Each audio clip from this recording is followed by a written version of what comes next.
Hello, welcome back. In this video I'm going to show you how we can check if your Apple coverage is still valid. Let's say if you buy the phone and somebody told you your coverage is valid and you want to check yourself. So there is a couple of methods. The one is by simple go into the setting and go into the setting in general, about, and you'll see this is the detail.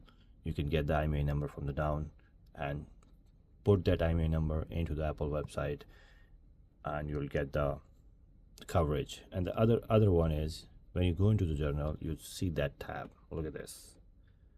This is called Apple Care and the warranty. If you buy the Apple Care and the extended warranty, it'll show you there.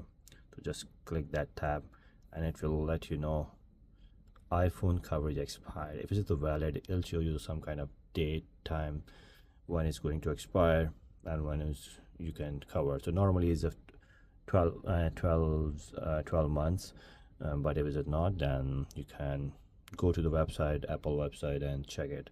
Thumbs up if you like that video. See you in the next video, man.